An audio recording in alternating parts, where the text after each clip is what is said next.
I am here with the band members of Delta Ray. I'm going to let them do it like classroom style.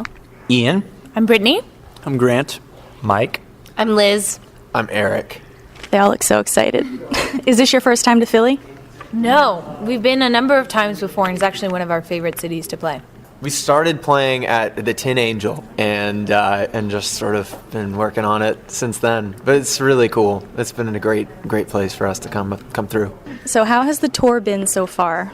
The tour so far has been long and continuous and great. It's been. I mean, this is I think our third cross country tour of this year, and we've been on the road I think for 6, almost 7 weeks now. It's been really exciting. We just played Conan O'Brien's show, and I mean we're about to head over to Voodoo Experience in New Orleans, and so I mean we're sort of riding a high. It's awesome. I agree. I agree. Also, we've gotten out to California, which is one of our favorite things. We get to see our family out there, and then every time we do the cross-country tour, we get to hit up new areas that we've never played before, and this time it was our first time to Colorado, which is a beautiful state. Denver was awesome. Yeah, Denver was really cool, and great crowds out there. And so I think we're really excited because this is the second tour we've had where we pop up in a new market and we're like, oh God, what is this going to be like? These people have never heard of us. We've never been here. You know, this show's going to be, it's going to feel like it felt, 2 years ago when we were just starting out. I don't know. I think it's sold out. Well, that was what kept happening, is that we would show up and it would be like, what? Who are all these people and how did you know to come here tonight?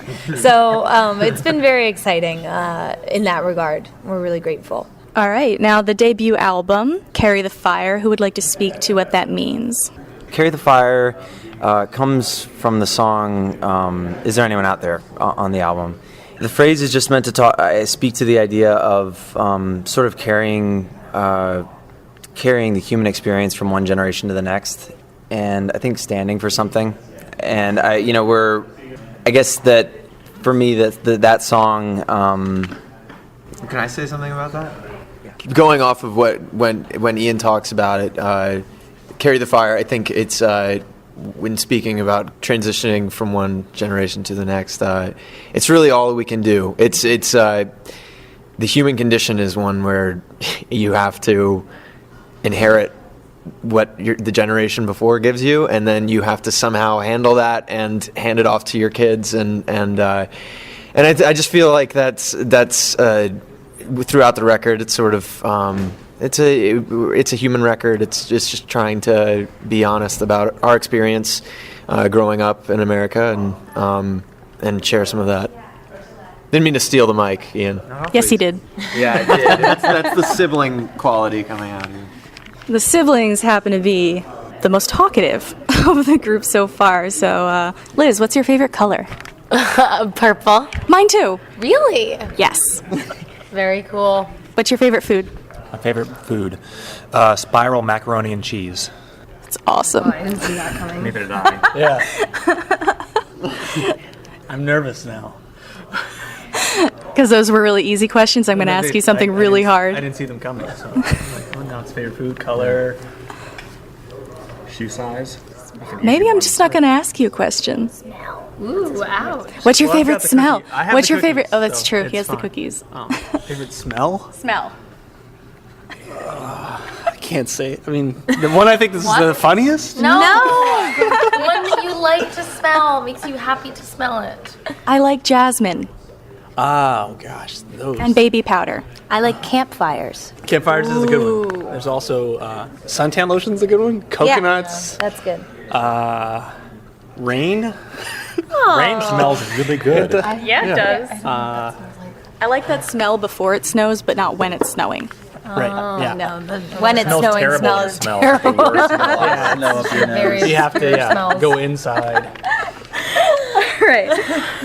Now, the album is very eclectic in terms of the feel and the sound of the different songs, and sometimes it feels like it's a different band doing each song. I've played the whole album on my radio show. Like, every song has been played. Thank you very much. And sometimes I'll play 2 or 3 in a row, and I have people saying, "Who are those 3 bands that you just played?" And I say, "That was the same band." So is that an accident, happy accident, or is that on purpose, or how did that organically happen? I think I don't write the songs, but I am close with the songwriters as they are my brothers.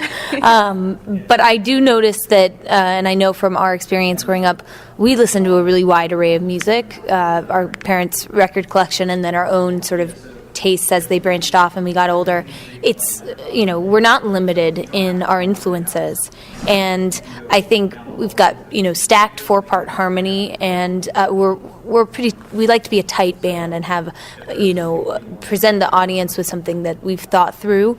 But so we're limited in that capacity. Like, a lot of bands can just jam and go crazy, but when you've got 4 vocalists sort of following each other, you have to, have some sort of plan. The one way in which we don't limit ourselves is with the songwriting. We'll cross genres, we'll cross, times and generations, and we don't really care. It's a way of expressing ourselves, and it widens our audience. It means more people have an opportunity to connect with what we're doing, and that's really valuable to us. So I think that's part of why. And also the 4 lead singers sing throws people for a loop, but that's one of the things I think keeps our live show extremely exciting, and our album stays fresh. A new song comes on and you're not hearing you're not hearing Ian's voice, drone on again. Exactly. You get to hear, Liz's raspy soul, and then Eric's clear, beautiful voice, and I think that's what people stay interested in. Now, do you have a favorite song off of the album to listen to yourself and to perform? Mine might be the same. I love Holding On to Good. That's my favorite. I think my favorite to listen to is Dance in the Graveyards. It's got an awesome moment right in the middle where you just dance. You can release. And my favorite to perform at this point, I think it's Fire for me. Mine's the same to perform is Fire. It's I have a bass solo in it, so that's always fun to step up to the front of the stage and shred a little bit. And favorite to listen to, it always sort of shifts for me. It depends on what's going on. But most recently it's been Morning Comes. But then when Ian mentioned Holding On to Good, it has this moment in the song that I can go to and get the same reaction, the same emotional feeling from it every time. So I like all of them, I guess. I don't know. It just changes. They're all in rotation of which one's the favorite at the time. Yeah, I'm the same. The album is so eclectic. At different moods and different moods and different feelings. I have different feelings. Yeah. No, but I know that feel, bro. Thank you. It's a good feeling. But Fire is my favorite one to perform for sure, and to listen to right now. If I Loved You. My favorite one to perform on the record is Dance in the Graveyards. And then to listen to, it's always been a tie between Dance in the Graveyards and If I Loved You. I think it's funny because you sing If I Loved You, so a little narcissistic there. But I don't think so. No. My favorite one to perform is Dance in the Graveyards. I get to bang on the trash can, which is rare for me. And then also, I think my favorite one to listen to right now is I love Bottom of the River. We recorded that in our house. It's just it feels really. It's just I love listening to it. It's very cool to me. I love the breakdown, sort of hip hop breakdown, and then right now Holding On to Good. Also, when that song kicks in, it takes me to a place, and I dig it. All right. Now, what was it like meeting First Lady Michelle Obama? It was awesome. I heard you all got hugs. I'm uber jealous. Yeah.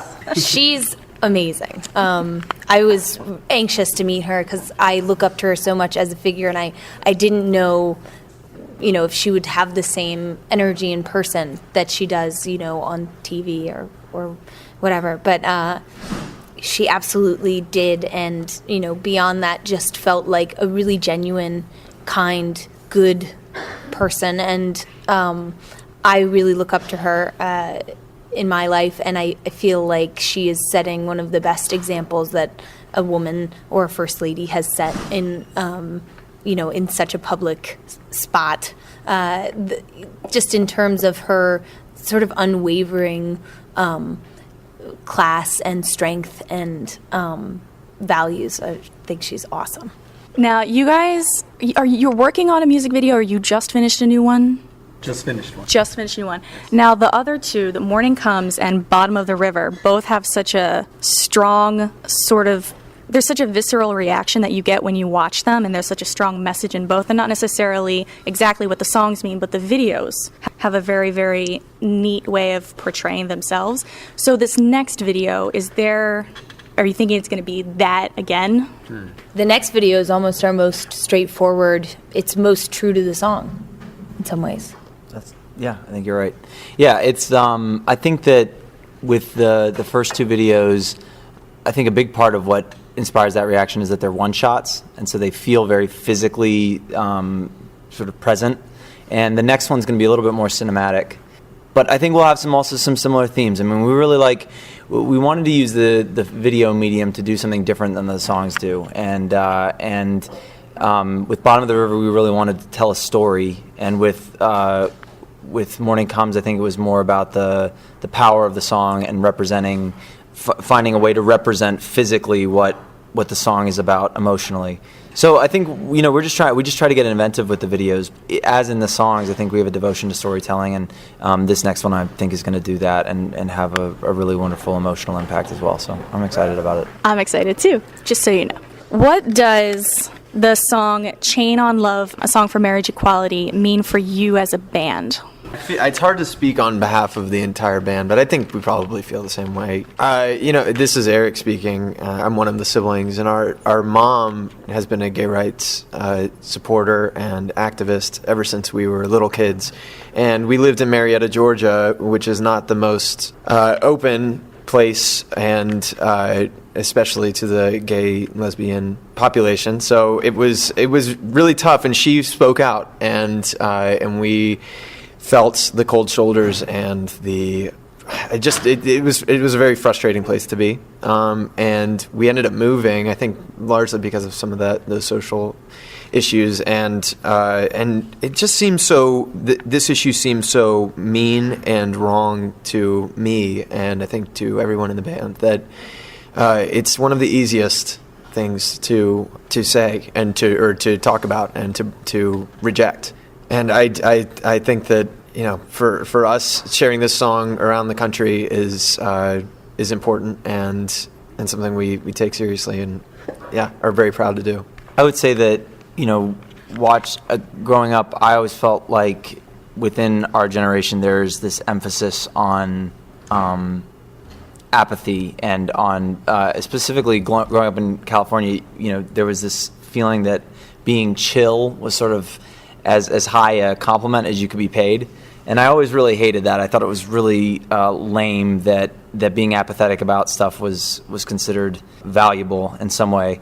And so, coming up and watching other young bands both take a stand on issues and not take a stand on issues, it was really important to me that when we felt strongly about something, that we were vocal about it, and that we gay rights have a material impact on the gay population in our country, and do not have an impact on a lot of families who would deny them those rights. And I think it's a real shame when you've got a small portion of the population who's trying to carry out their love for one another and being held captive by, a majority who won't ever feel any pain as a result of those actions. And so it's something that, we feel really strongly about being vocal about and about sort of carrying the torch for. And, I think we didn't have any aims on performing a song that was about it, but when the song came to us and felt natural in terms of the band's vision and in terms of what we all stand for,